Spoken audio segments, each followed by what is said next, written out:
contact is available to come to your town or your country to give lectures, seminars, and workshops. To make booking, call or WhatsApp area code 268-728-3162 or contact us via email theblackshepherd@live.com. Holy Manuel Selassie Jah Rastafari. Rastafari, come and produce ancient maps.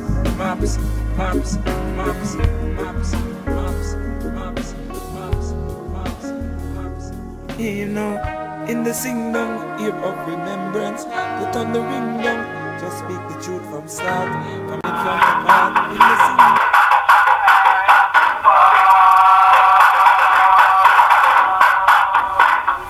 Yes, we give thanks. Glory and majesty, Another mystic vibration here.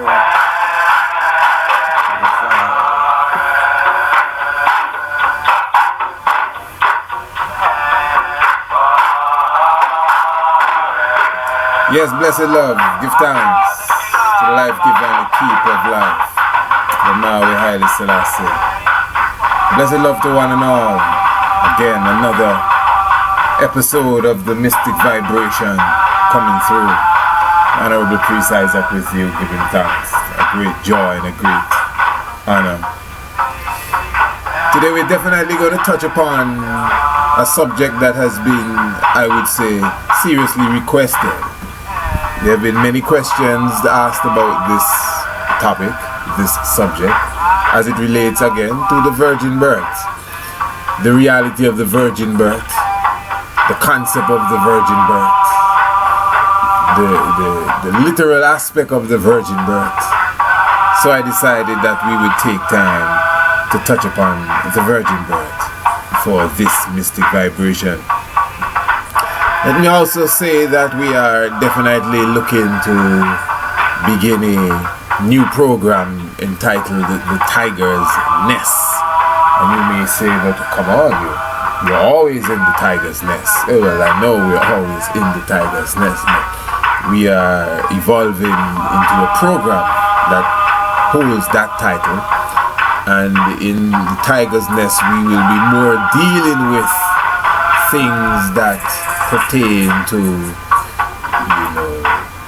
your inner self, the inner being, higher self, your thoughts, the reality of what you think manifestating before you, your ancestors, things seen and of course things unseen, the astral world, the ether world, the different dimensions. But it's nothing spooky. We will be directly dealing with the inner you and how you connect to these different realities that are all around us. I will go straight into the subject, and as I said, this whole debate about the reality of the virgin birth. Now, obviously, when you say the virgin birth, I think this is important just to clarify. When you say the virgin birth, most people obviously they're going to think of right away the character that we know of as the Virgin Mary and the child that most people refer to as Jesus, straight off. And then you're going to think of the fact that she was visited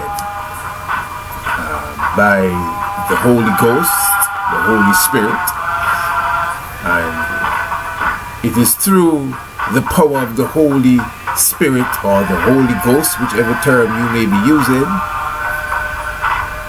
Mary, the young Mary, became pregnant, for the ghosts representing God, and God, the Holy Ghost, in fact, breathed on her.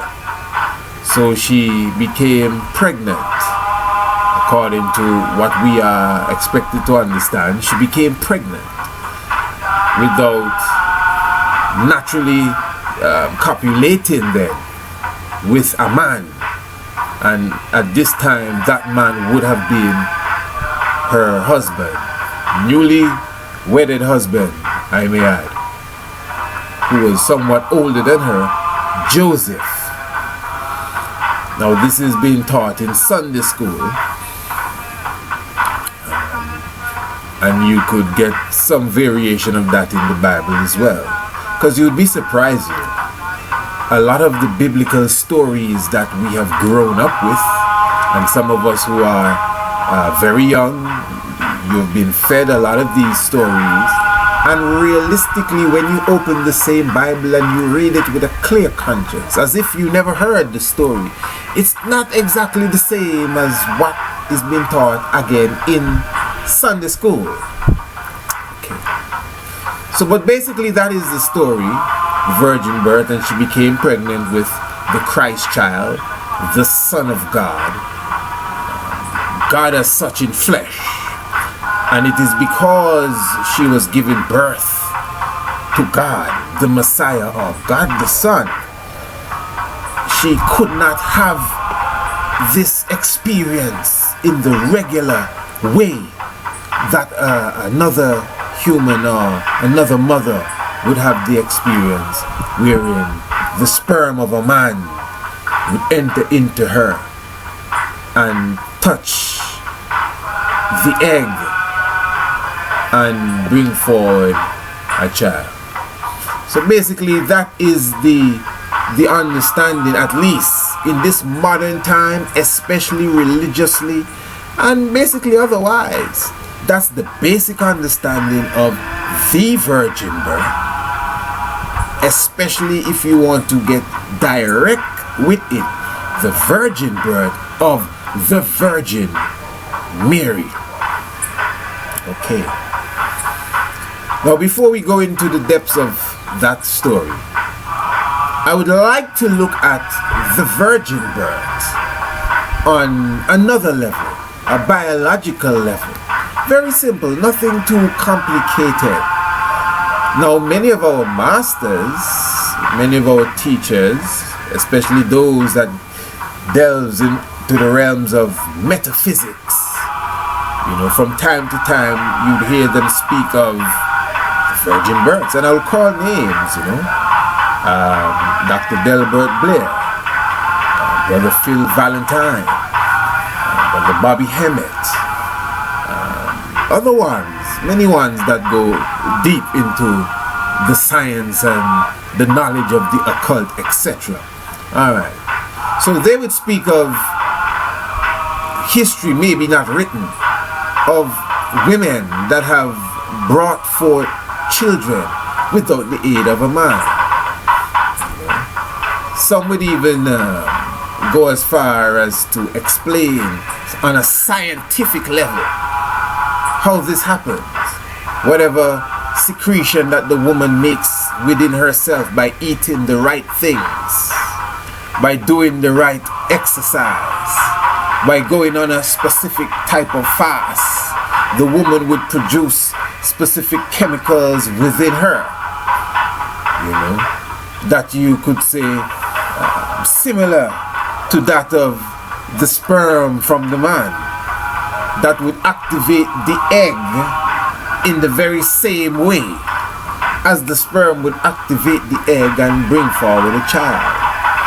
Now again, this is not the regular history. You hardly, I doubt you would find anything like that in any history book.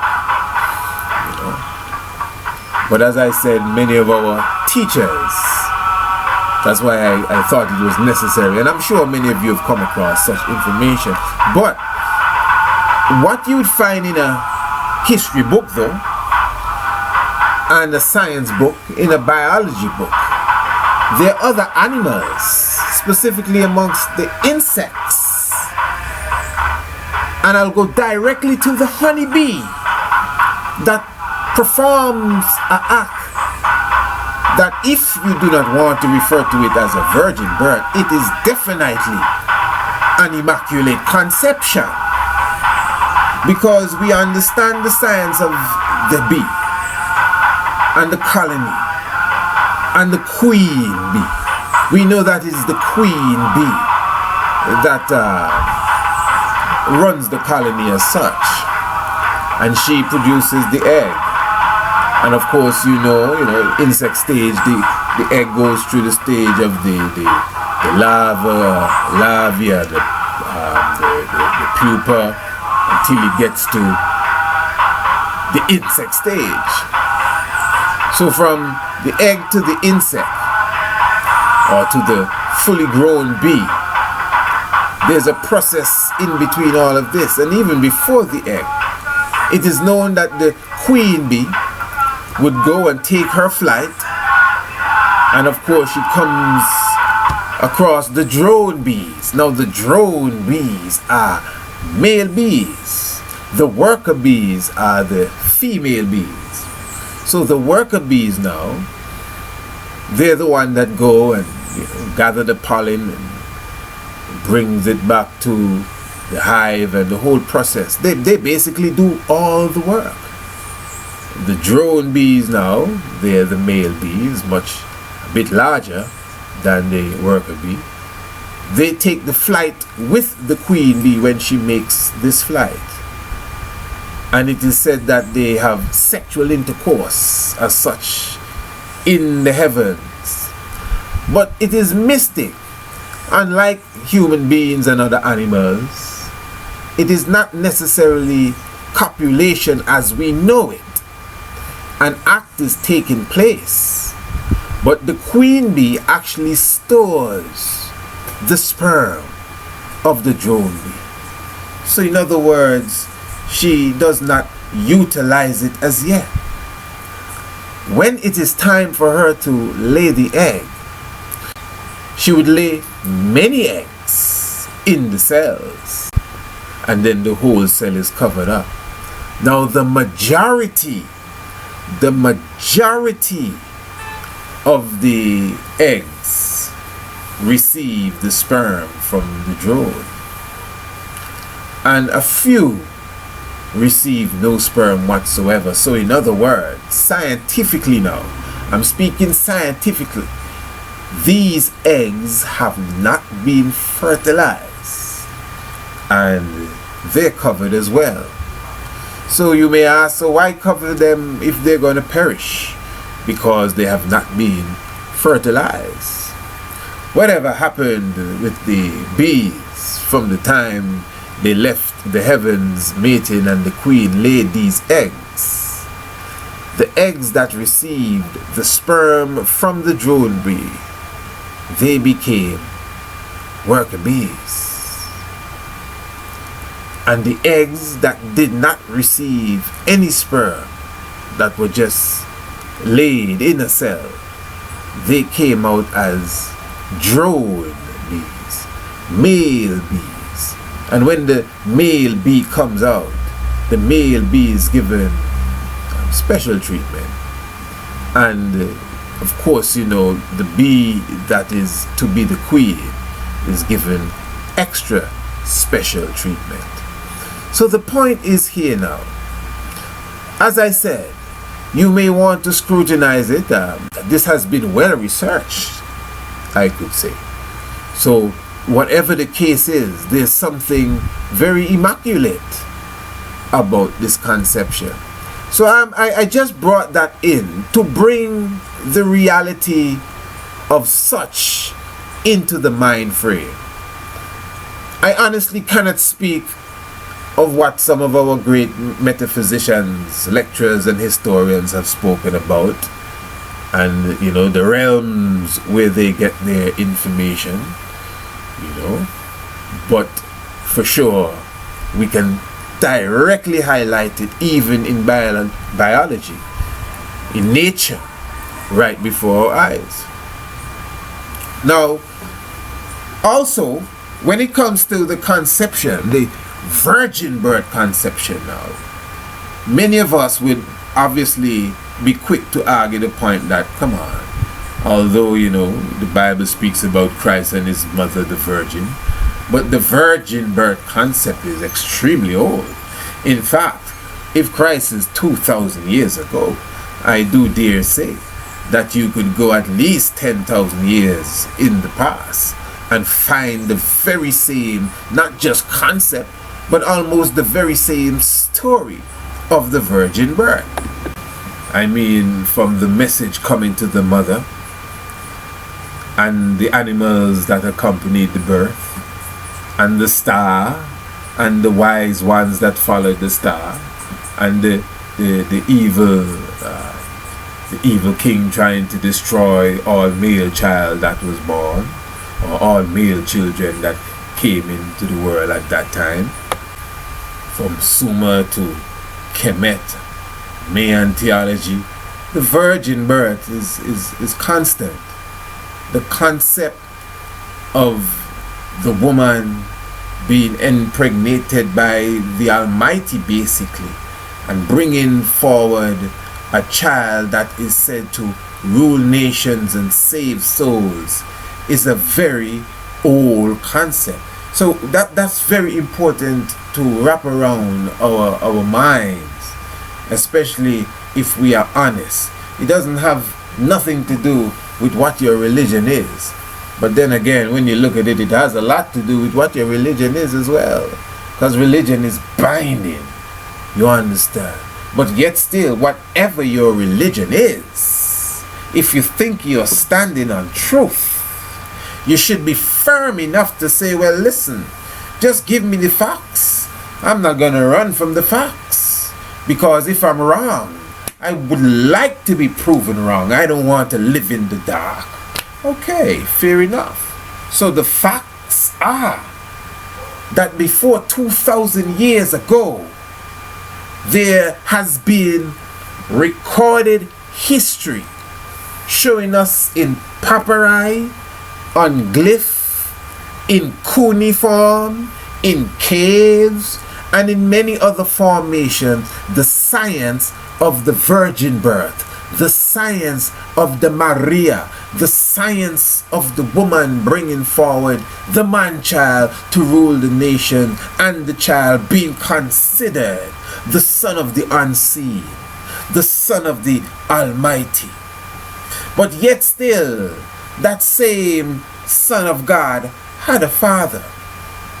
And this is why now the science of symbolism is so important. This is why the science of symbolism was taken away from us. And I repeat this over and over.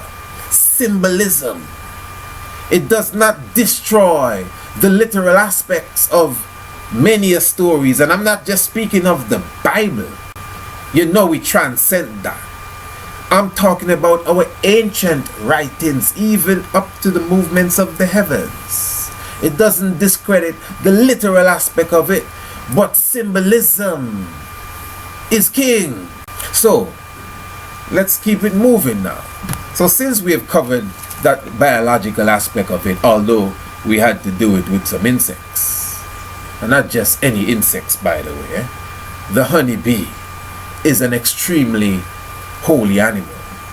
It is said in the ancient theology that the bees house the angels. It is said that the bees visited Gabriel Maskel at his birth, King Lalibela. It is said that the bees themselves, they refer to as the lion of the sky. They refer to as the tiger of the sky. They represent the lion with the mane, yet still they represent the tigers with the stripes. And if you look at the mask of Tutankhamun, although he is a male, he has the bee sting at the back of his mask. That is why Tutankhamun, also the mask of Tutankhamun, represents the stripe of the bees. Because the mask, golden mask, is also representative of the sun. And the bees work directly with the sun. Again, symbolism, high science, all very important.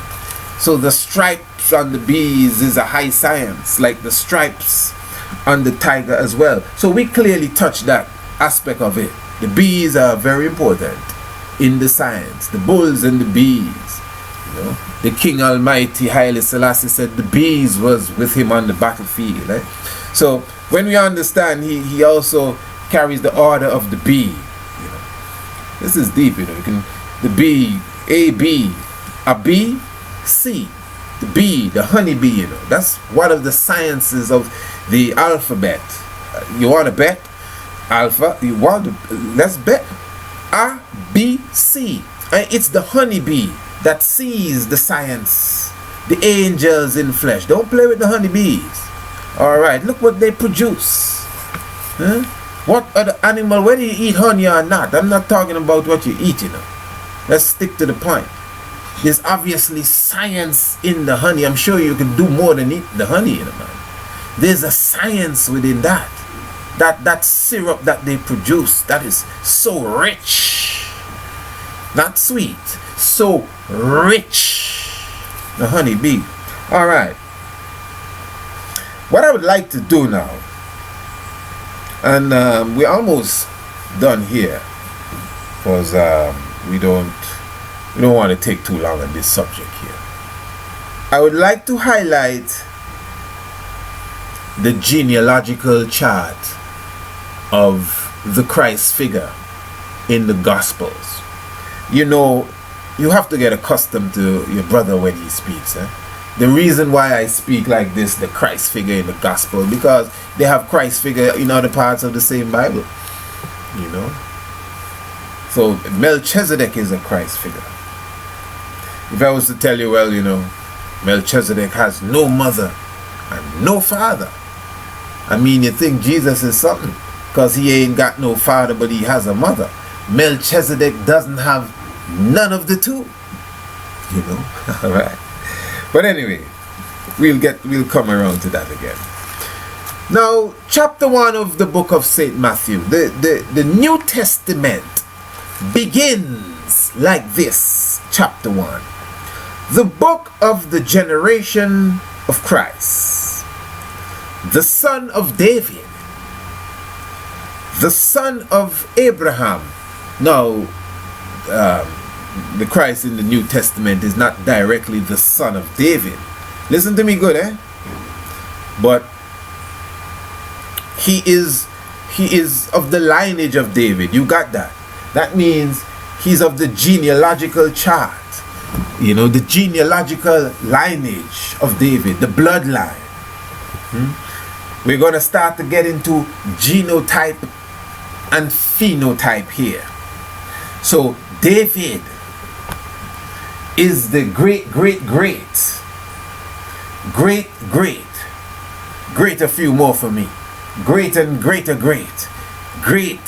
maybe a couple more greats thrown into that, grandfather of the Christ that is being introduced to us here in the book of Matthew chapter 1.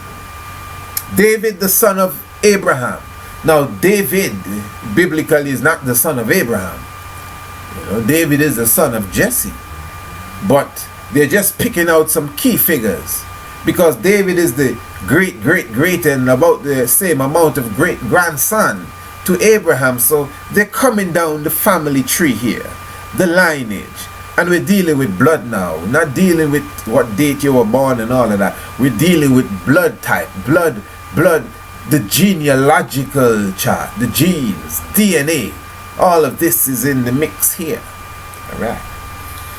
Abraham begot Isaac. Present, please.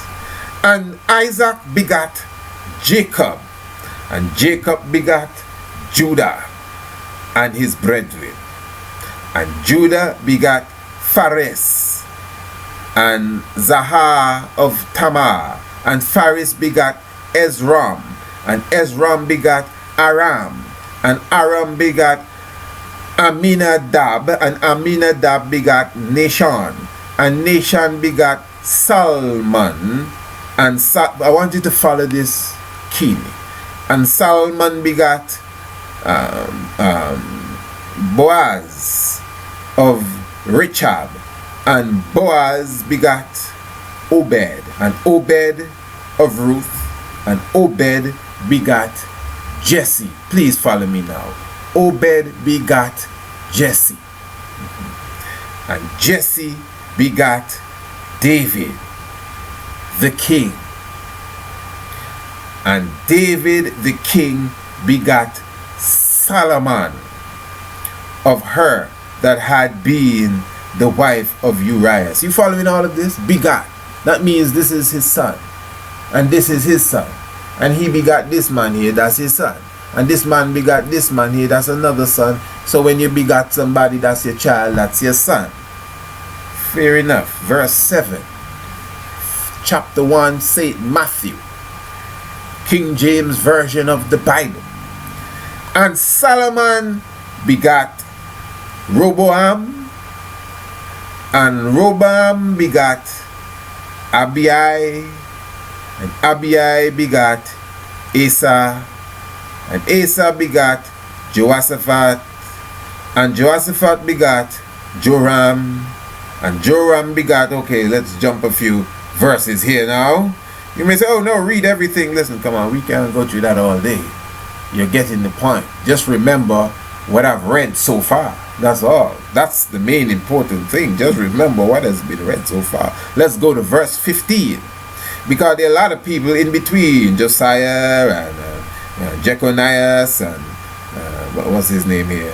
Salatiel. Yeah, people, a lot of people. Eliakim and yeah, okay. Verse 15. And Eliud begot Elizar. And Elizar begot Matan.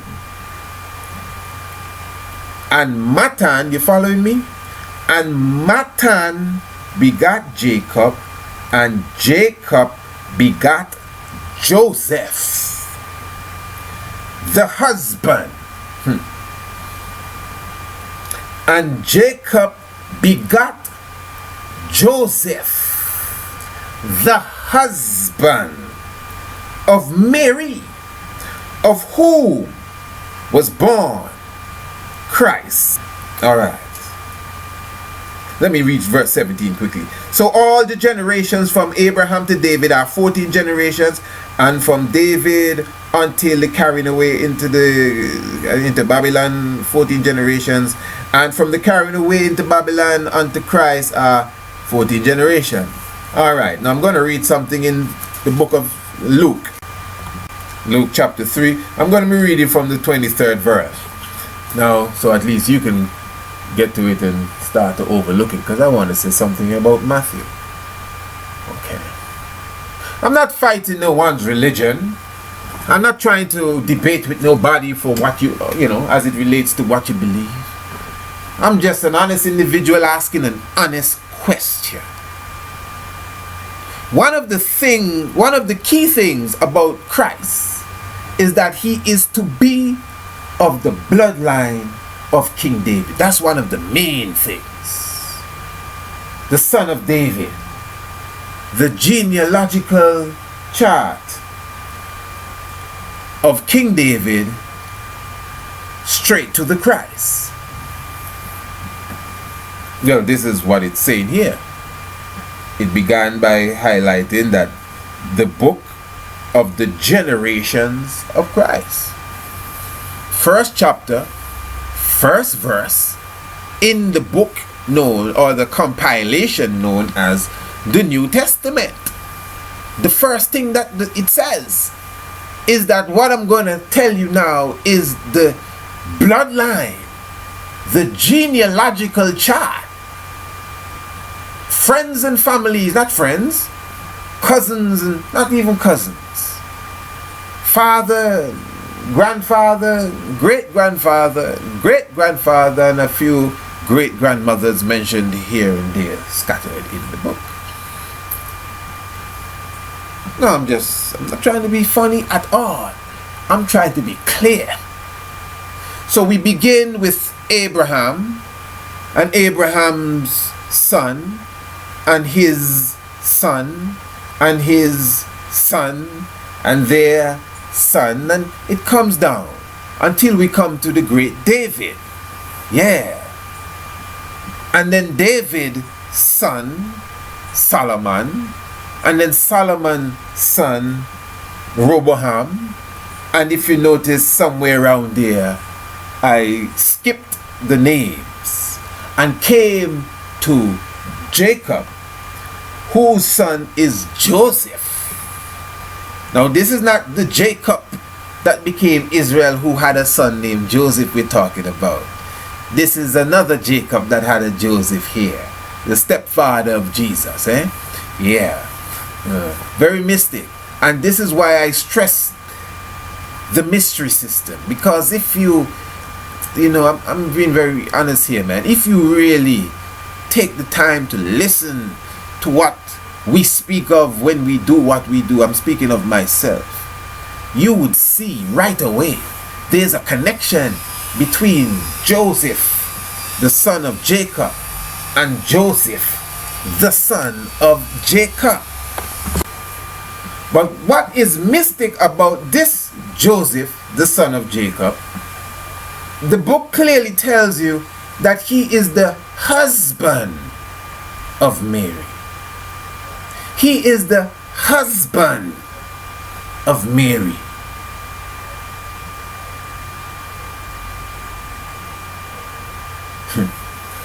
The mother of Christ. Let's keep in mind that Christ, one of the main things is that Christ is supposed to be of the lineage of great King David and Abraham and that whole plate, Solomon's seat, all of that. He is supposed to be of that bloodline. So I'm going to use this term, believe that this is why the writers of Matthew found it necessary for you to understand his bloodline. And this is not even no guess game. They said this is the generation, the book of the generation of Christ. That's how it began. That's the first sentence. And this generation of Christ's book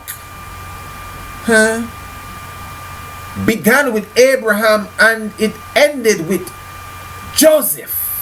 Now Joseph is not related to Christ. He's not his father. Let's get straight now. Mary is his mother. Well, come on, man. Everybody needs 23 chromosomes. And 23 chromosomes from each parent. 46 chromosomes, X and Y. So you need chromosomes from your mother and chromosomes from your father. You're telling me that? I don't believe in that kind of stuff. Not the chromosome. Mary having a child without any father. And this is not any challenge to no Christian or anyone, you know. This main argument is hot amongst Rastafari too. Because there are those Rastafari, and I'm not speaking of any specific type of Rastafari, whatever they may be. From the Bobo Shanti to the Nyabingi to the 12 tribe. They're ones that have the concept that Mary was a virgin. Let's go straight to the point now. Mary was a virgin. Never had no sexual intercourse. And she was overridden by the holy wind. And don't be insulted, because if you break down the term spirit and spiritusin, it comes from the word wind. That's why the Holy One could tell you, look for him in the wind, the whirlwind. Messiah I'm speaking of. Terrible Gaviai, Selassie, Jah, Rastafari. So, what I'm saying here is that this bloodline that we're given in Matthew chapter 1 is to prove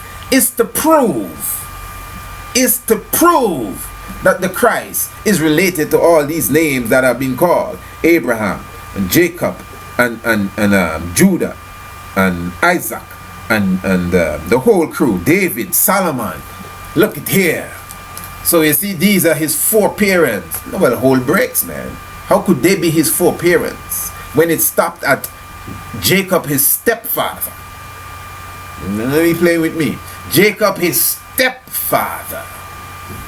And then they turned it over to Mary, the husband of Mary, Jacob is. So all I'm saying, but maybe Mary was of the tribe of Judah too. Maybe. You cannot come into this battle with maybe, you know, man. I'm telling you now. Do not come close to this war field here with maybe. Okay, anyway, I'm getting to that. But what I'm saying is that this is a waste of ink and paper to give me Jacob's bloodline. That's not Christ's genealogy. That's Jacob, his stepfather's genealogy. Because he has no chromosome in Christ, you know, man. Christ is not supposed to even look like him. No genotype, no phenotype. No same ways, voice. Hey, he acts just like his father. People tell me that. Boy, you look like that. People tell me that. There got to be at least something you can pick up. Again, down to the voice. Ways of thinking. So in other words, if some people may be insulted, but man, I just gotta say it real. If they were on the Murray show, it would come out that, and they did a test or whatever there. According to religion and what we're supposed to believe, the test is supposed to come back. Joseph, you are not the father. Yeah. Earlier, I think I said it ended at Jacob. Pardon me, it ended at Joseph. And that's another thing. We're going to get to that. Jacob is the father of Joseph, the husband of Mary. Yes, pardon me, ended the genealogical chart. Just to be clear now, the genealogical chart ends at Joseph. Right. The husband of Mary.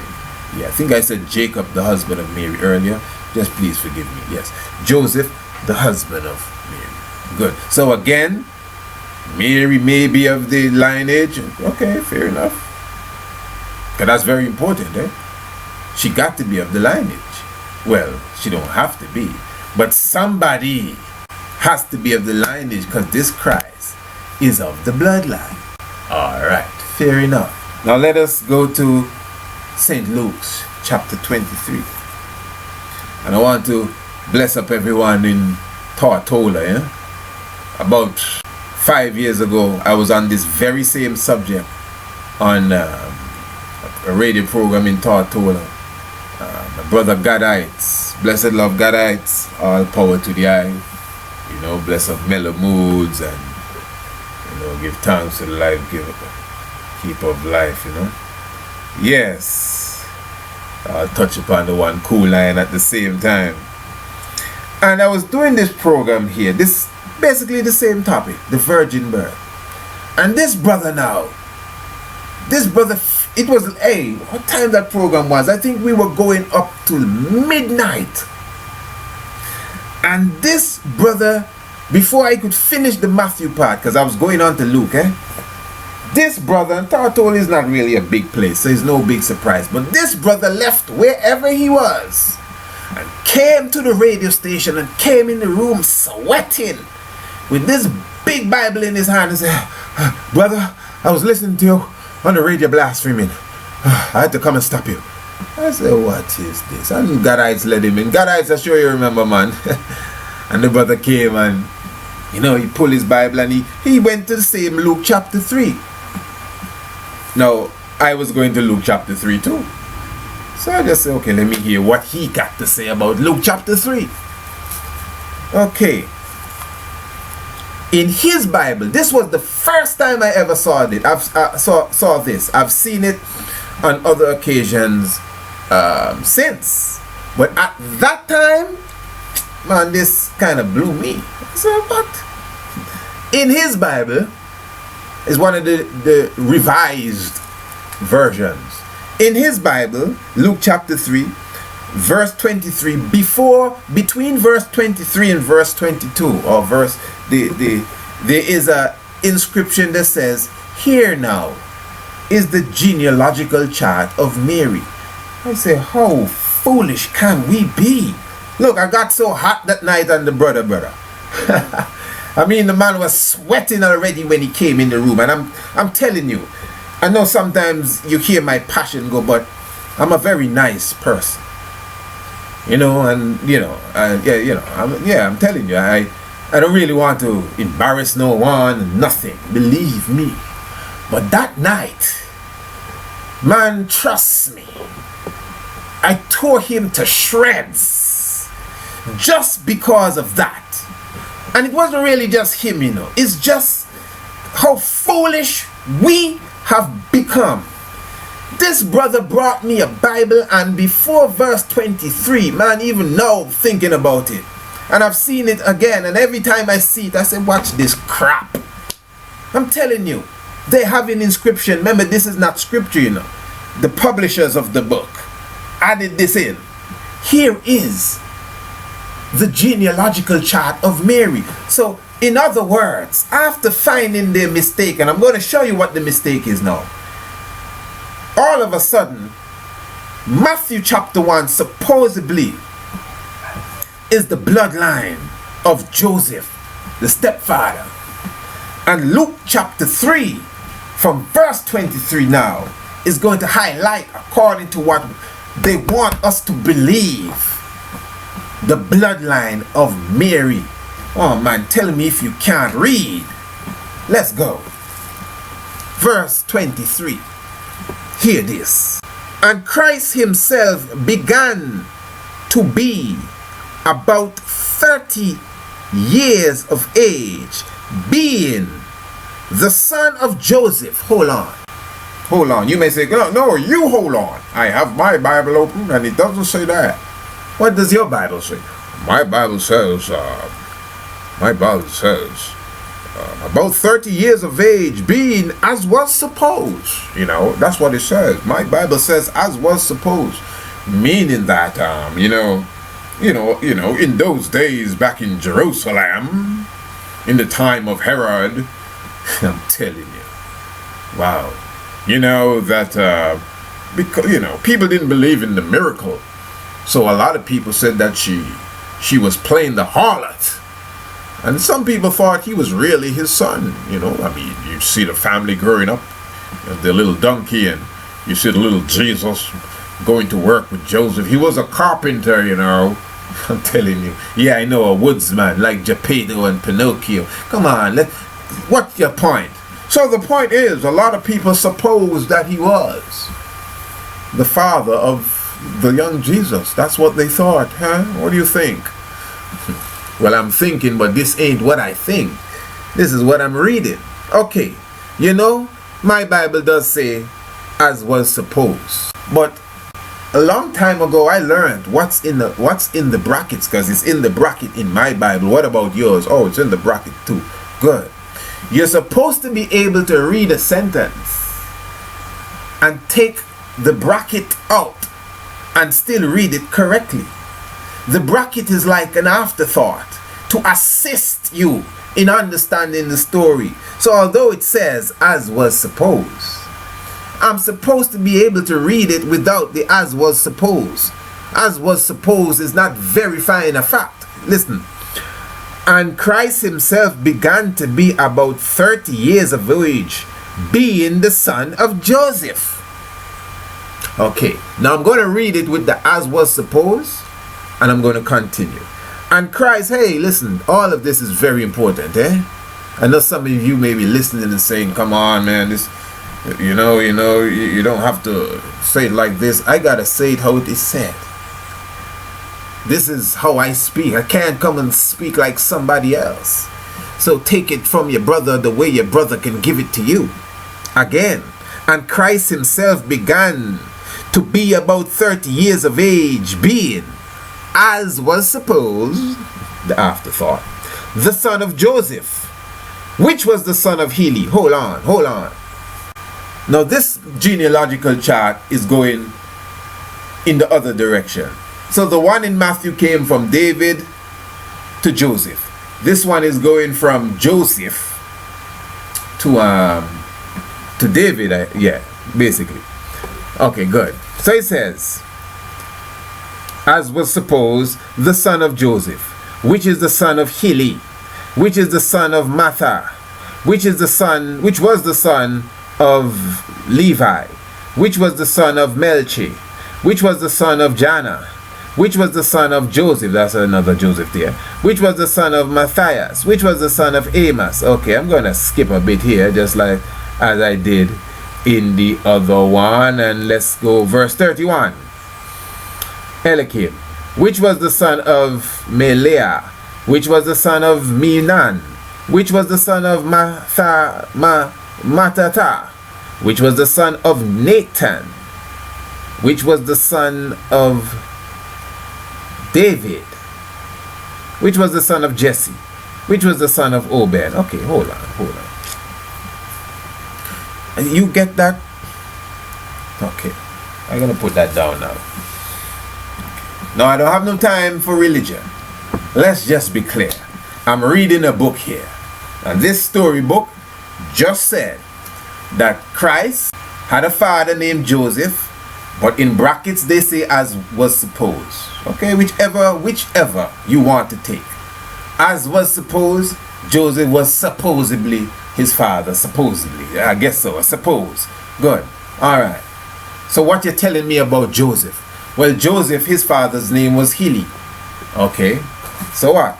And Heli's father's his name was Mattah.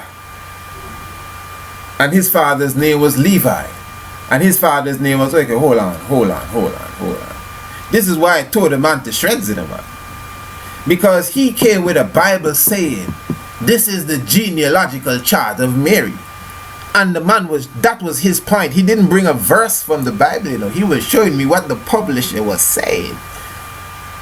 And I read this, and just how I read it to you here, I did something like that. I read it. I said, listen, my brother, look, it say here that Joseph was the son of Heli. Mary name not even in it.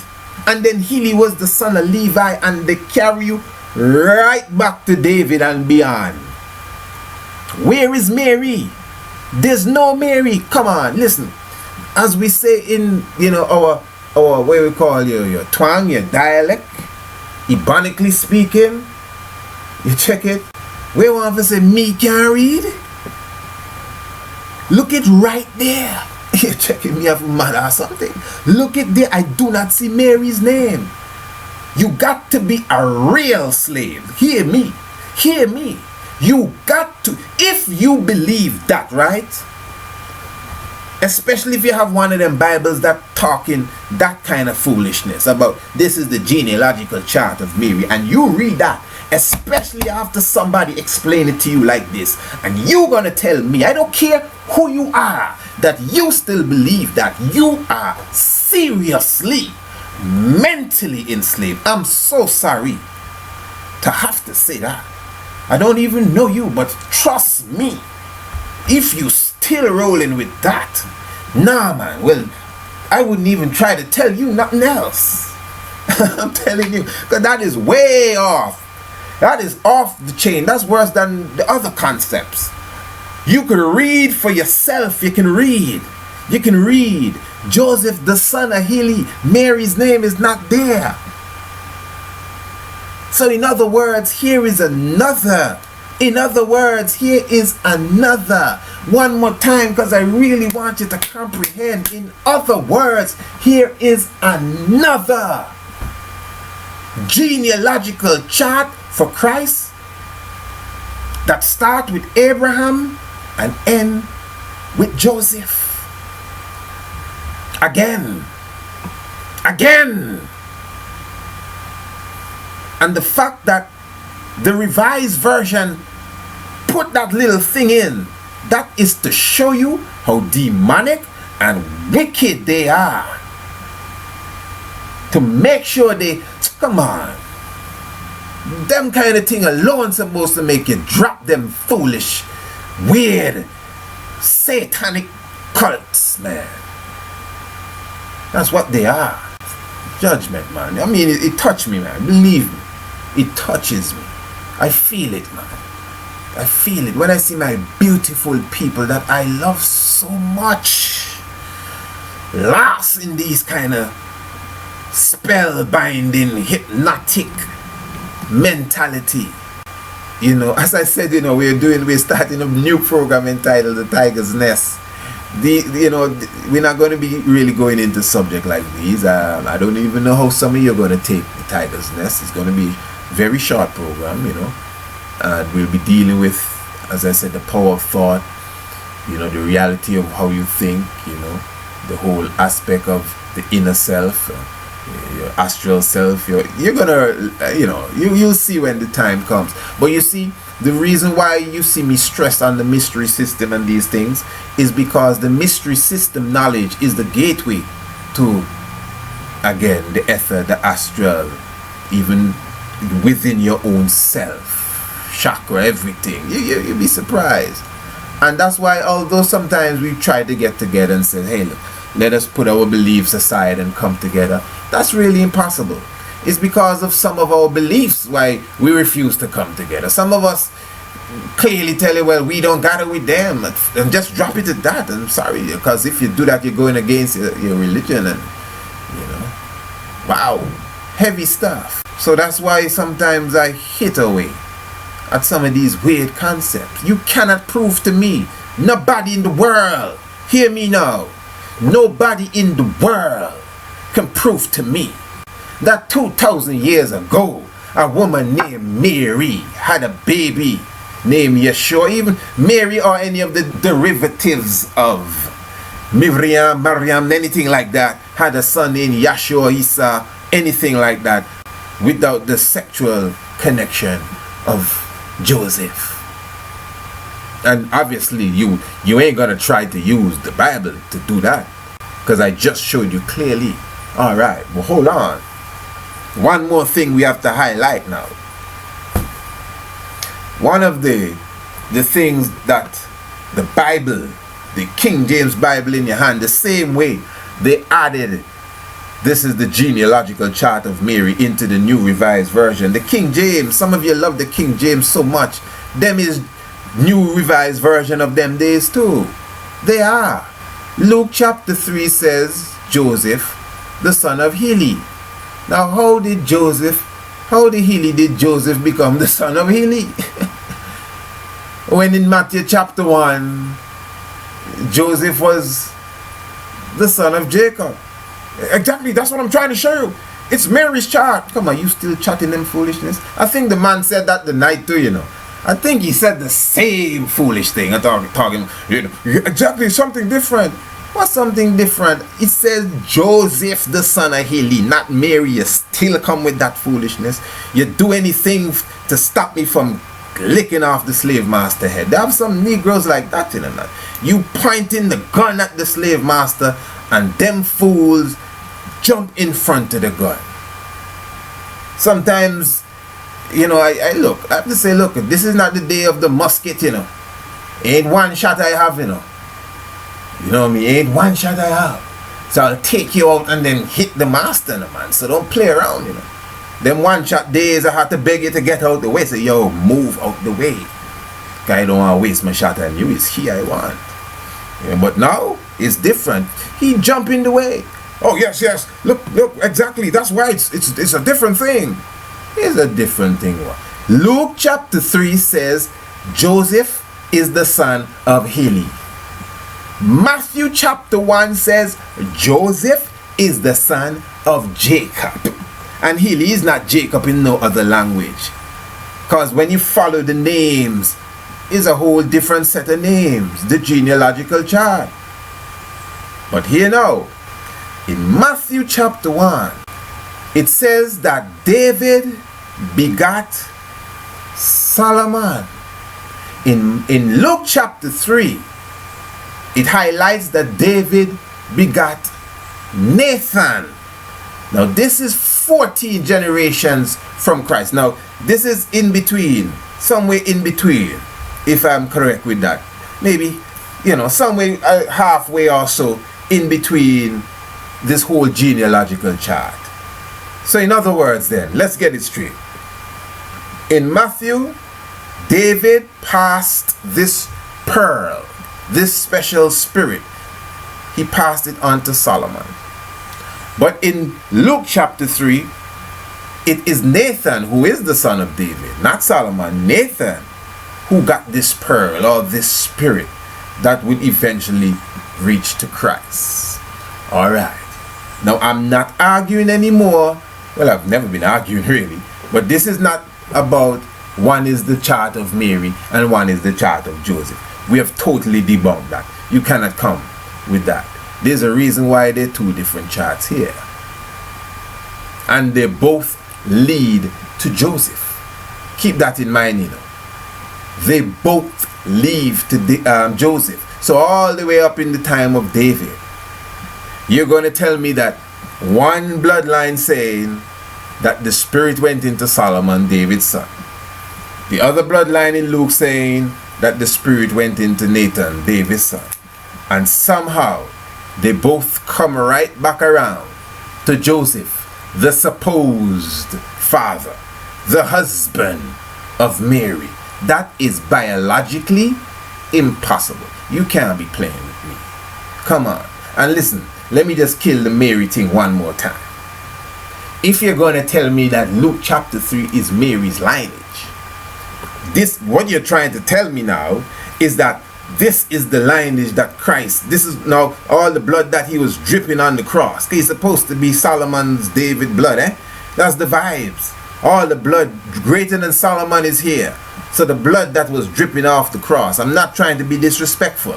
I'm very, very serious. If you were to catch that blood in a bottle, you're talking about real precious blood there. You're supposed to be able to test the blood and say, yeah, this is David's son.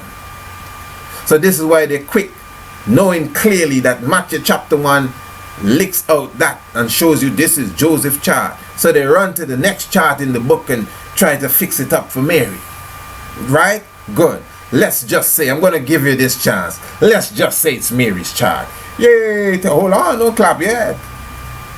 Solomon is not in that chart. Huh? What do you mean?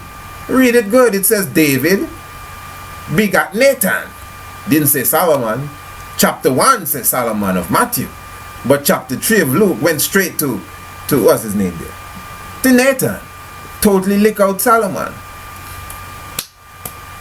So Christ is of the lineage of Nathan, not of the lineage of Solomon. Come on.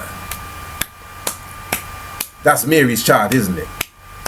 Well, well, right. So where's Solomon in the chart? He's supposed to be of the lineage of Solomon. Not just David, you know. Solomon seal. Come on. No bishop, no pope, nobody in the world, if this is what your holy scriptures are leaning on, can come and get out of this. Not even Houdini can get out of this. Look at, I mean, there's enough tie up there, you know, man. Plenty tie up there. You can't fool people no more, man. So I'm saying now that if an individual has two sons, red and blue, he have two sons, red and blue. How you doing, red? I'm good, daddy. What's up, blue? Everything is good, daddy. And he tells these sons, listen, thousands of years from now, a great king is going to rise from one of you. Wow. And every time you have a child, the spirit is going to go into the child, and, you know, until that one child arrives. Wow. Hear this now. Please listen to me. So this Mr. Color has two sons, red and blue. He said, red, you're the one that's going to get the power. Blue goes off crying. Red has a child. Or has two children, red 1 and red 2. Red says, well, red 1, I'm going to pass the blessings to you. And he blessed red 1. Red 1, so red 2 gone over. Red 2, no matter how much children red 2 have, red 2 is out of the picture. Blue is out of the picture too, from the beginning. Okay, so red and blue, he chose red, blue gone. Red has 1 and 2, red 1 and red 2, he chose red 1, red 2 is gone. Please follow me. Red 1 has two children, red 1A and red 1B. And he said, red 1A, I'm choosing you, so red 1B, gone. Red 1A has two children, red 1A square and red 1B square. Yeah, he choose red 1A square. And it goes down the line Now remember, every time somebody's not chosen, it doesn't mean they die. They continue to have children too. But this is going in a specific lineage. And you could see how far they're spreading apart. What I'm saying, Solomon is like red and Nathan is blue. It is impossible. Impossible. Impossible. Impossible. Impossible for David to have two sons, Solomon red and Nathan blue. And one book saying, well, Solomon went this way, and the other book saying Nathan, of course, had his family. And then Joseph, hundreds or if not thousands of years after, Joseph come right back around to be the direct, not no descendant, you know. You have to know the difference between descendant and the direct. Direct, you know. It's impossible for him to be the direct. In the line, you hear the line like you draw a long line? In the lineage of both Solomon and Nathan. That's impossible. Nothing can go so. It just can't happen. So you need to know what's going on. And this is why I'm saying again, I understand the virgin birth concept. It is a deep science. And the concept of course, Aset and Heru and Asa and the whole virgin birth. And it was before that. Remember the original Amun-Ra himself, and Mut and Khonsu. All of that, that's virgin birth as well. You know? So, but that science of the virgin birth has even been seen in the heavens. But it shows the virtuousness of the woman, the purity of the woman, and also symbolizes the godliness of the man. That's why it's showing you that, you know, he was the son of God. His father, the same Joseph you're talking about, the woodsman, you know, in symbolic term and in realistic term, represented God on the earth. That's why he was the son of God. His father was the God, you know. Even the writings of Queen Hatshepsut herself tells you that her mother was impregnated by the god Amun. But she had a literal father, isn't it? Exactly. So we also understood that science, and not just also, we had that science from the beginning of civilization itself and the movements in the heavens. But because our enslaver, with his and her weird outlook on life in general, came and really literalized everything. So we have been consumed in their confusion. Because again, what I've laid down here in this hour that I took to lay down, I would love to see. I know a lot of people are going to comment, and that's another thing. I mean, I love the comments, you know. But if I was going to comment on something that I disagree with, I would be clear in my comment. I'm not. Somebody will comment and, oh, this is foolishness, and that's it. Oh, brother, what you're saying is not true, and that's it. I mean, come on, come better than that. All of what I just explained, I would love to see the human being that can refute it. Believe me, I would love to see the person that can point by point debunk what I've said. And I'm not saying this from a religious standpoint, you know. I'm not saying this defending some theological program. I'm actually bringing in the light of day the false concept that has been murdering our people for so long. That's what I'm doing. Holy Emmanuel I, Selassie I, Jah Rastafari. So, you know, before I go, let me once again remind you of the upcoming new program, The Tiger's Nest. It's going to be short episodes, again going into, you know, the inner self, the power of thought, you know, speaking directly of the ether and the astral. And trust me, you're going to full joy what we have to present. And I must say, for the upcoming Black Christ Agenda, which we expect to do for the 25th of May, Liberation Day, and of course the Mystic Vibration, I would like to pay some attention to our economic situation as a people. I know we already began that discussion, but I would like to continue it. Our economic situation, group economics, I think is very important. Collective economics is key. And let me say this too, I'm glad I mentioned this. Yes, give me a moment before we seal up. I'm glad I mentioned this. To my brothers and sisters and my listeners, listen, I really appreciate all the love. Even those of you who decided to come on board and donate to what I do, hey, I'm so thankful. But let me be clear, I don't need anybody out there to send me any money, no finance, whatever it is, towards any specific plan as it relates to the black economic growth of us as a people. This is very important. This is social media. A lot of people can misunderstand what you're saying, and a lot of other things seem to happen via the social media. And this is very important for me, because I'm an individual. I like to keep my channels, spiritual channels and physical channels, very clean. So I'm being very clear, I do not have a program that I have set up for the international community to be sending their finance, whether it's their hard-earned money or their soft-earned money, to your brother here. Let me explain what I'm saying to you. Those of you who follow me and follow what my works, and definitely those of you who have visited my YouTube channel and seen all of my videos, I know some of you have watched everything. I have several programs dealing with our economic situation, the state of our nation economically, you know that, both on the Mystic Vibration and the Black Christ Agenda. And of course, I'm sure you've heard me speak about the $1 a week program.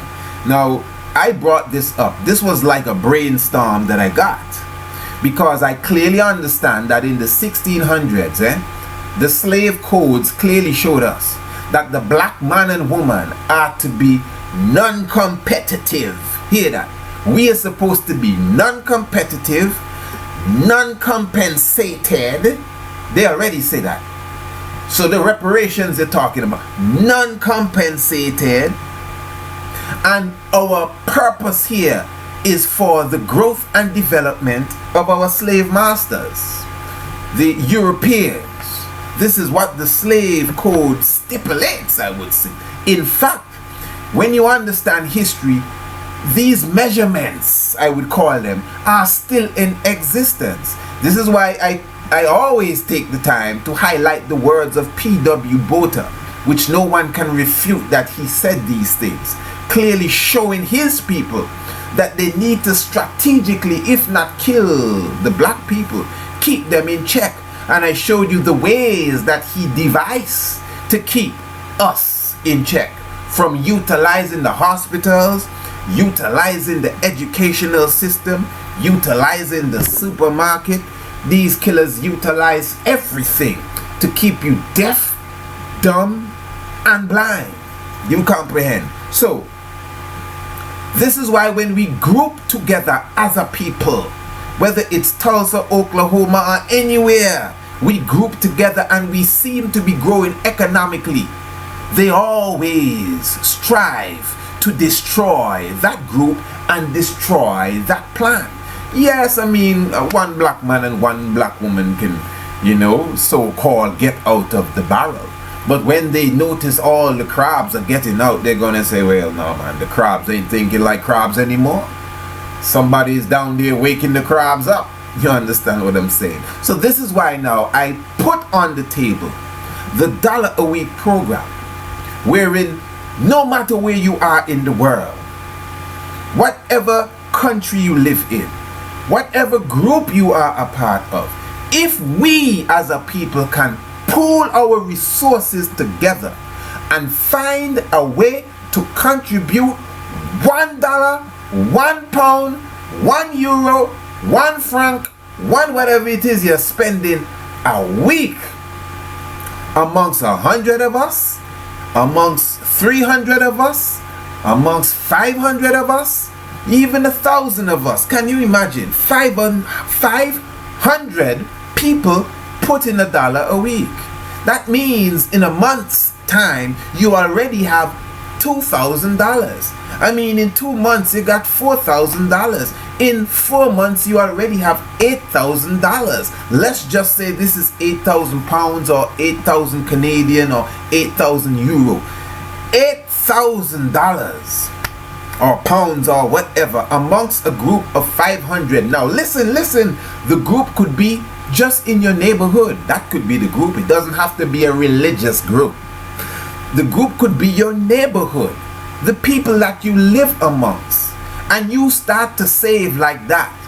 You don't have to wait on the politician to fix the drain. You wouldn't have to wait on the politician to fix the road and to upgrade the park for your children to play. We could do that by ourselves. Those of you who are bound to groups, some of us, we're members of this organization, that organization, and the membership is in the thousands. If we put $1 a week, I'm not talking about your tithing, I'm not talking about your donation. If we can make up our mind that we're going to take that $1 that we throw away, and that dollar that somebody said, mistaken, give me $1, and we just give them. That same $1, I know sometimes you're looking for $1 and you can't find it, but I'm talking one a week. I'm sure you can find it. That's less than 25 cents a day. I think I broke it down already. I think it's 15 point something cents. I can't remember. But the point is, we can all do that. Most of us then can put $1, a pound, a euro aside every week for a cause. And if we can find a way, listen to my words good, if we could find a way to do that as a community, by the end of the year, we would have enough money, not just to fix roads, drains, and whatever else we want to put this money into to upgrade our community. That's just the community level. But as a nation level now, we can go into big business. Yeah. Viable businesses that would turn our economics over. By the end of the year, we could flip that money. Let's just say at the end of the year, we have 1,000 pounds. We can, not 1,000, 100,000 pounds. We can flip that and make 400,000 pounds in the matter of a year if we go into the right business. And again, if you don't want to invest it in a business, again, we all can continue to pool our $1 a week and create a savings where we could always go to the savings to upgrade ourselves, upgrade our people. You know, you may be a brother that wants to go into a specific business for yourself and your family, and you could come to the council of elders and say, man, I would like to borrow $5,000. We have it because we have $500,000 in our funds that we have been saving for the last 3 years, $1 a week amongst 300 people. Follow that good? Okay, that's nice. Well, I'd like to borrow 5,000 now. Okay, Jimmy, come on in. And we have a meeting amongst the elders that, are in this society. Doesn't have to be religion. And then we say, listen, Jimmy is a good man in society. Let us lend him the 5,000. In fact, he's going to pay us back 4. And he can keep the 1. And that's just a hypothetical decision I just made, giving you an idea of what we can do as a people. Now, what I'm saying as far as that $1 a week is, this is something that I have done in my community where I live in Antigua, village-wise, plus amongst the Rastafari community in general. I've had more success, let me say, amongst the villagers, the people that not saying Rastafari. Somehow when you call those that's supposed to think like you together, there's always some excuse. There's always some, how this could work, how that could work. But look at how it's working in the village. We got our sidewalk fixed and we didn't have to call nobody from the public works. That's what $1 a week can do. So I have seen it done already.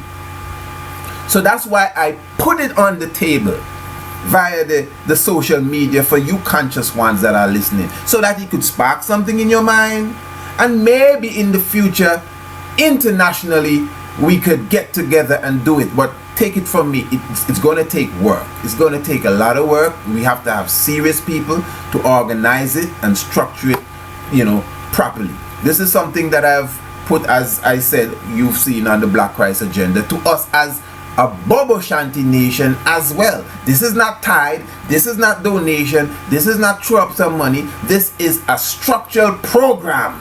I'm a serious person, you know, I don't have no time to waste. This is a structural program that we can put together, and at the end of the year we can start our own official big business. And the entrepreneur, we the people of the Small Business Association, burn them Small Business Association. This is big business we're talking about here, you know. You know how it is with me, and I get passionate when I talk about what I'm serious about. But the point I'm making, though, the main point I'm making, is that these programs that I've done, my brothers and sisters, I was not asking anyone to send me $1 a week.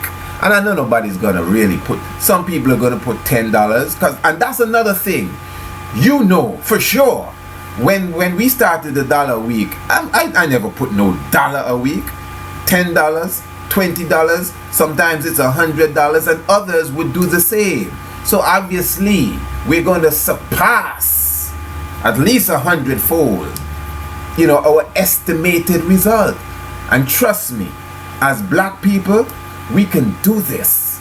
As a community where you live, we can do this. Yeah, and I'm just being clear. I've never started that program internationally. So I am asking my brothers and sisters to listen to me clearly. I have no program set up for anyone to send me, Priest Isaac, any money to go towards building our economic nation. Please. In fact, when I set up the program around here, you never send no money to me. It either goes straight to an account. I don't touch no money. You see, especially when you foster these ideas, you know how the world stays. And just to keep your name clear and people's keeping your name out of their mouth, it's very important, especially when you're a forerunner. I'm not ashamed to say I am.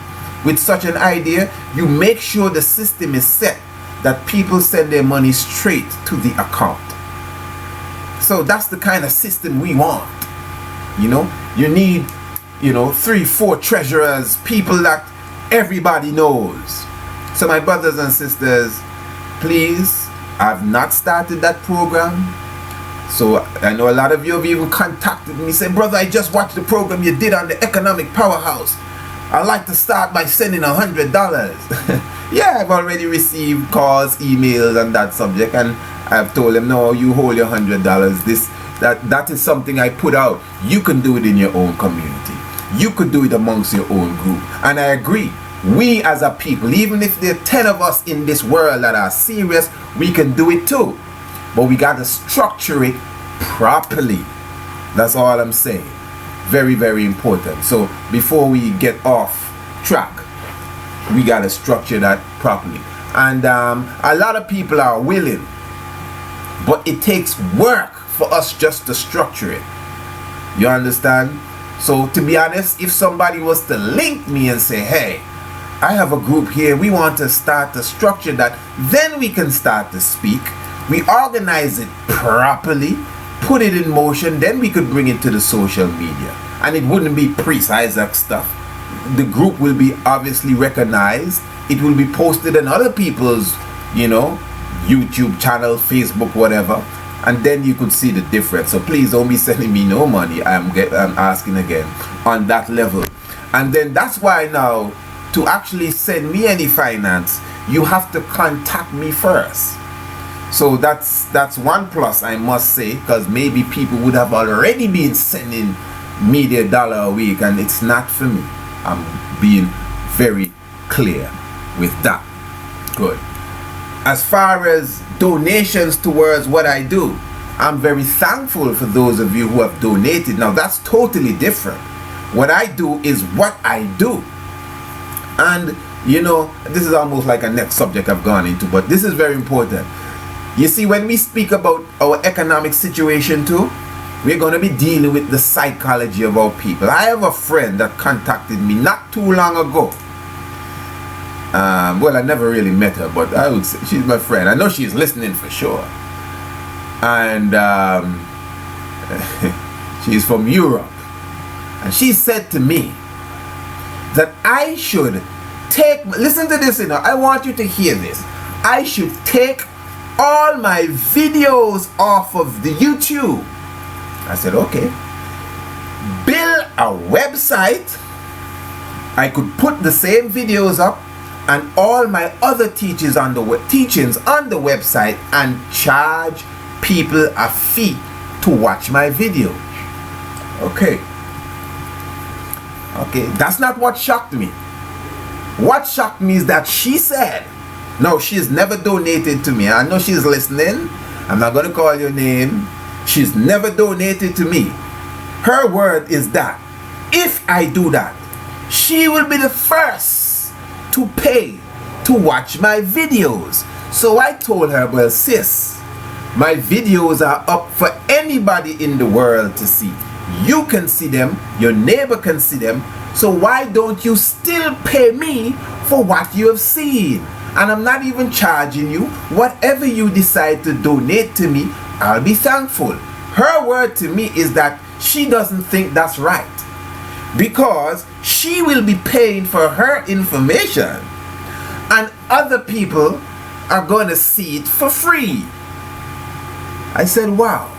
Now we've been taught to think like this, To me that's detrimental. That reminds me of a tree planting program that I once had. I had a program to plant fruit trees all around the island of Antigua where I live, fruit trees.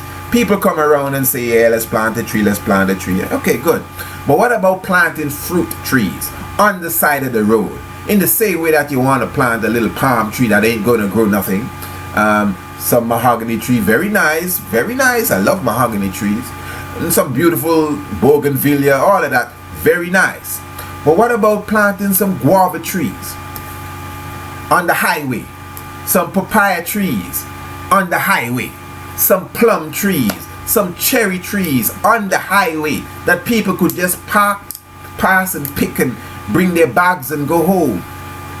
Some people were against the idea. Do you know why? Listen to this. Because people are just going to come and pick the fruit and not pay for it. I said, wow. So because people are going to come and pick the fruit and, you know, don't pay for it, you're not going to plant the tree because people are going to come and pick the fruit and don't pay for it. That alone showed me that we're in a real warped world, because that's the exact plan I had. That was the idea. So people could come and pick the fruit and don't pay for it. When I was younger, brother, and the place wasn't developed like this, these trees were all around. We could go to the forest and find guava trees and find the tamarind trees and climb what we call the raspberry trees. You don't find too much of that around today because of development. So I thought it would be good for us to plant more of these trees in the community where everybody could just see it and eat from the trees. And people were against that because they didn't have to pay for it.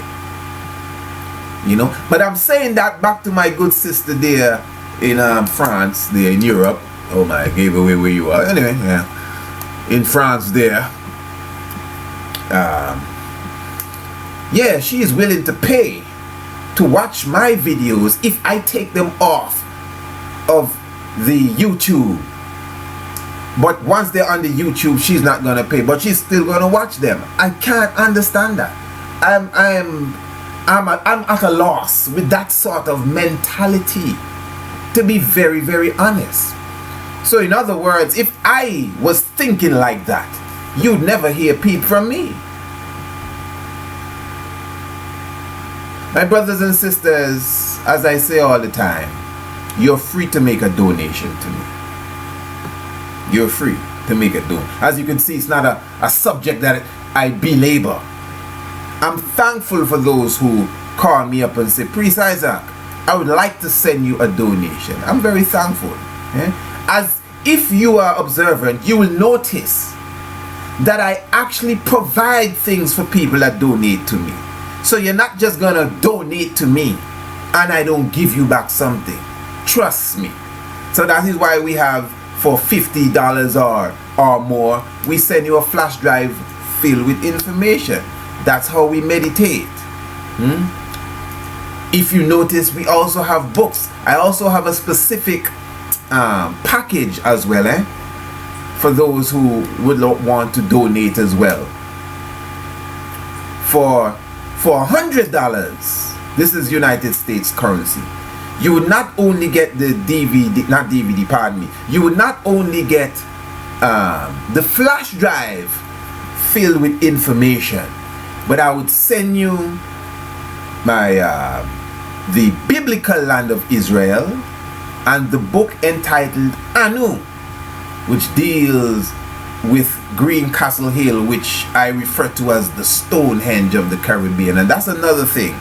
I intend to have a massive international hike to the Stonehenge of the Caribbean right here in Antigua for at the end of 2017, 21st day of December, the winter solstice. And keep watching my YouTube channel, and I'll be giving you some more information as it regards that special event. So yes, my brothers and sisters, please feel free. I do appreciate the donation, and but I still have my services. I'm an international lecturer, as you know.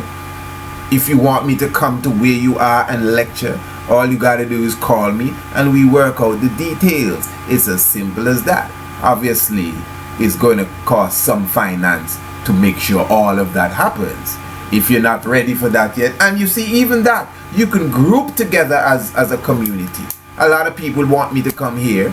People call me all the time. I really want you to come to Colombia. I want you to come to Brazil. I want you to come to Belize. I want you to come back to London, and all sorts of things. But I just don't got the money yet. Okay, why not check your brothers and sisters that want to see me too? And you could raise the finance. You know, more than likely, I don't want to give away all the secrets here, but you know your brother, my work is a labor of love. You know, I'm not gonna say I'm coming for free. I'm telling you straight. You gotta talk to me first. I gotta know who you are and what you're doing. You understand? Because I've gone to different places and I've not even charged them a cent. Once I could do my lectures and sell my products, I make people flourish, and everybody knows that. You know, but at the same time, we got to respect those who you see doing the work. You know my policy. And please, I never said I'll do it for free. I got to speak to you first to hear what you got to say. What's your idea? What plans you have? You may be having a big event. You know, this has happened. Well, we're having a big summer splash, and we have Julian Marley and the Techiton, and this man is performing in the top comedian in the world. We want you to come and give a 10-minute speech. 10-minute speech. Yeah, we're going to buy a ticket and put you up in the hotel room and whatever. Okay. All right. Obviously, if you're going to be telling me all of that, I expect you to ask me, so what is your charge? You understand? But then if you are calling me and you said, well, listen, we have this little community group.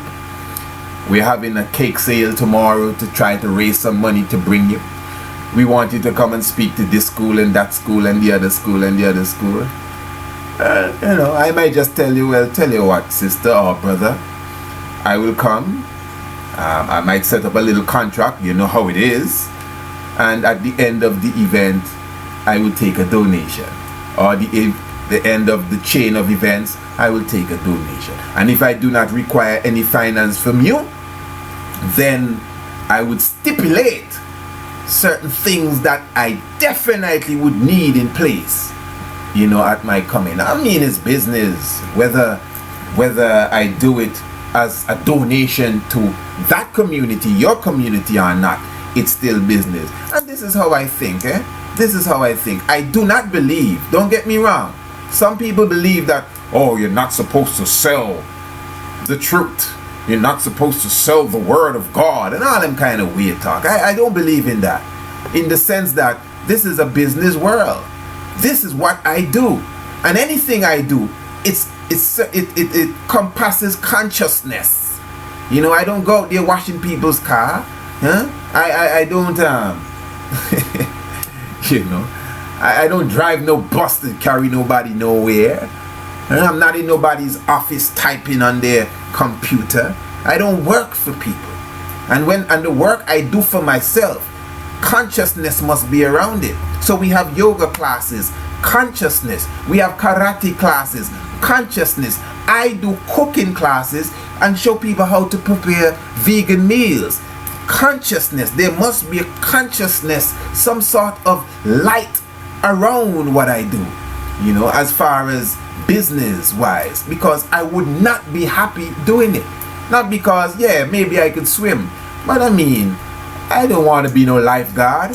It's good that you can save a life, but I prefer to speak and save a soul, you know, and that's really how it is with me. So, point blank, I'm here, and you could call me, and I could come and give lectures in your city or town, wherever you are. Or I have books and DVDs, specifically the Master of Ceremonies and the DVD 7, which I have uploaded to YouTube. Even that, some people are totally upset with me for that. I can't believe you uploaded the Master of Ceremonies. If I knew you were going to do that, I wouldn't have bought it from you. I said, now hear that. Now, that's a bad mentality. That's a sick mentality. That's real. As we say in the Caribbean, that's real bad-minded. Me tell you, really bad-minded. Come on. But those who still call me and said, hey, I watched the Master of Ceremonies and I can download it, but I don't want to. Can I get the original from you to keep in my archives? You'll be blessed. Not because you did it to me, but just your mentality, you'll be blessed. Because you're nourishing peace and appreciation in your mind. You will be blessed. So that's why I told my sister from France, that idea, I could see what she's thinking of. And there's nothing wrong with me setting up a website, even with different levels of teachings, and ask people to pay. There's nothing wrong with that. There's nothing wrong with that. Don't get me wrong. But for me to take my videos off the YouTube, all of a sudden I'm so big that nobody can hear me for free, and then put them somewhere where you have to pay to come in, I think that's a bit off. Yeah, honestly. And I see people do that even, you know, in the so-called conscious realms. You know, we have to balance it. It's very important that we balance the spiritual and the material aspect of it. Very much so. So that's all I'm saying, my brothers and sisters. You want to strengthen me and support me, my brothers and sisters? Well, you can donate, as I have already stipulated. For $50 I send you a flash drive. I ain't gonna send you nothing else, but it's full of information. You donate more, you get more. You get my books, you get the DVD documentaries. And the thing with me, I have a lot of radio programs, interviews, things that you've never heard, never seen. And all of that is available as well. So there's always something to get from me, brother. Anyway, I think I've gone over. I didn't expect to say all of that, man. But I mean, sometimes you have to express certain things so people can comprehend where you are. But the main thing though, the main thing I was really saying is that I have no $1-a-week program going on. Let me be clear. So there's no program I have for anybody to send me no money to go into any account for any, you know, accumulation of wealth for us as a people to start no business. No, I've never set myself to be no leader, nobody following me and I'm the head of this and the head of that. I'm a member of the Ethiopia Africa Black International Congress. That's what I'm a member. This Congress is governed by Parliament and a committee and has a headquarters. When people contact me and says they want to be a Bubba Shanti and get the turban, rap and all kind of things, I don't tell them, well, you can fly to Antigua and come and check me out. I point them to our headquarters. You know, so I just want to be very clear of who you're dealing with so we can be all on the same track. So give thanks for all the love, give thanks for the support, and it's necessary because I have a video on my YouTube channel as well. Well, it's entitled Bootlegging, because some of my listeners had a strong concern about people that, you know, burn my DVD videos and all of that. And for you to get a better understanding of how I feel about, you know, people duplicating works and selling your works and, you know, and all of these different things, you should watch that video. Bootlegging, you know, sometimes I can't even remember the titles of my own episodes, but you just go to the Priest Isaac's YouTube channel and you'll get that information. Anyway, enough said. As I always said, if you know your Bible and you do not know your history, the knowledge of the Bible will become a mystery, you know. And it takes some real eyes to realize the real lies that are amongst us in this time. This is almost 2 subjects we covered here. The reality of the virgin birth and to some degree our economic situation. See, our economic situation has a lot to do with our psychology as well. Yeah, we have to be willing to free our spirit. These are the kind of things we're going to speak about in the Tiger's Nest. Free up your spirit, that loving spirit. Imagine that. You don't want to plant no tree because somebody will come and eat the fruit. Wow. Holy Emmanuel I, Selassie I, Jah Rastafari.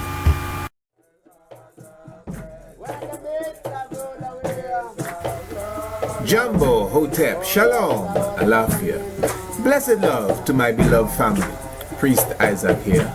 To all our well-wishers and supporters, we would like to show appreciation by presenting this special offer.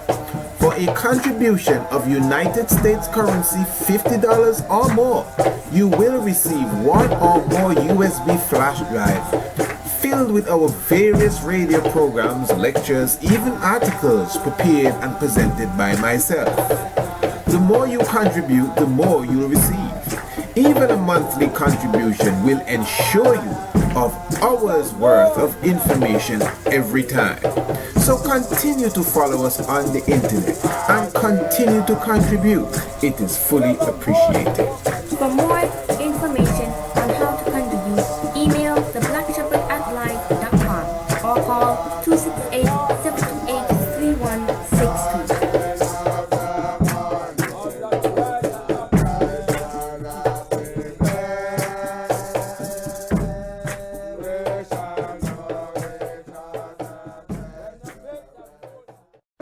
Ethiopia, Ghana, Quebec, Toronto, London, Chile, Trinidad, Tokyo, Beijing.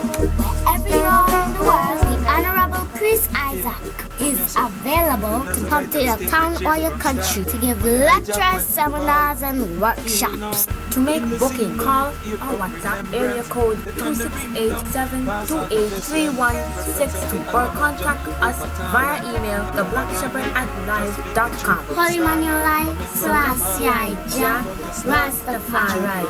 Rastafari, come and produce ancient maps.